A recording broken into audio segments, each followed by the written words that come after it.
All right, guys, quick recap from last week.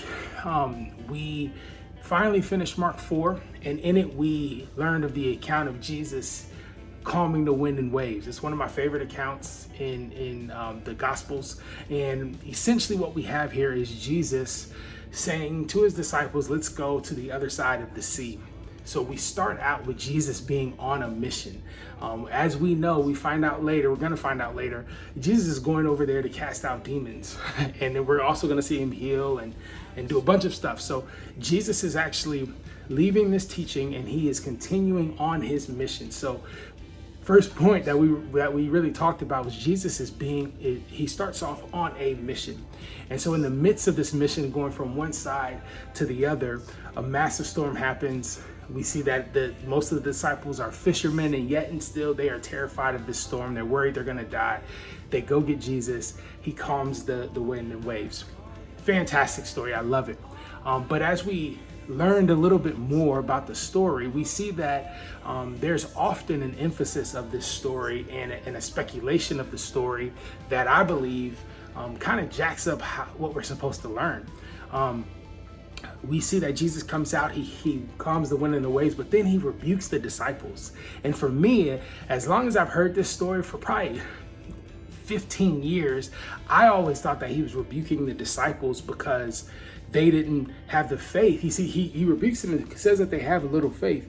And I always thought that he rebuked them because they didn't have the faith to calm the wind and the waves. But when we read the story, it doesn't make sense.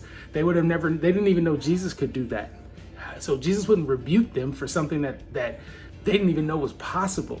But Jesus rebukes them because of their fear, not because of their lack of faith. It was their lack of faith that caused them to fear the wind and waves in the first place. And that is what I want us to remember from last week's message. That's what I want us to remember from this account. We are just like the disciples. At least we should be. We're just like the disciples if we're on mission with Jesus. The part that I left out from last week's talk is it wasn't just that boat. There were other boats. So these disciples were on mission with Jesus, and then they were in the same boat as Jesus. Let me just tell you, whatever's happening in your life, if you are going the same direction as Jesus, and if you are in the same boat as Jesus, you are in the best place that you could ever be. And the disciples forgot that. Or maybe they just didn't know that. See, the disciples feared the wind and the waves, but it wasn't until Jesus calmed the wind and the waves that it said that they were afraid. They feared Jesus. They reverenced Jesus. Because here's the truth of the matter. They were on the boat with the one who created the very same wind, the very same waves. And that's what we should learn there. Because the truth of the matter is, no matter how we live our lives and we try and build lives of security, that could all fall apart. Coronavirus showed us that. There is no security in financial security. There is no security in relationships. There is no security in jobs. There is no real security. It's a myth. And what happens is when those things start to fall and falter, we begin to feel like the disciples on the boat. And we can turn to Jesus just like they did and say, don't you care? Don't you care that we're going to die? Don't you care that this person left me? Don't you care that my job is laying me off? But the truth that we have to understand is if we are on mission with Jesus and if we are intimate and close with him, we're in the best places possible. It doesn't mean that we shouldn't calm the wind and the waves, absolutely, but we need to start from peace. And I think that was the big aha moment from the last week's message, is that we are given faith that endures winds and waves, but also faith that overcomes winds and waves, that casts out and rebukes winds and waves. But before we get to enduring and overcoming, faith should give us peace. And that is what I would encourage you. If you are following Jesus, if you're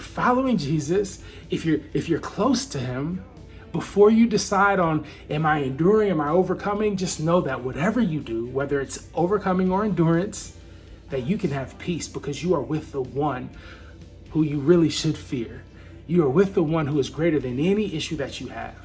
So that was last week. This next week, I was going to go right into chapter 5, and we're going to see exorcisms, we're going to see healing, we're going to see raising from the dead. But I thought before we got to that, it might make sense for us to stop for a second. And I actually want to talk to us about something that we are going to need to be extremely proficient and extremely good at before we get into those topics of casting out demons, all those things. And that is the topic of prayer. It's been on my heart for a long time.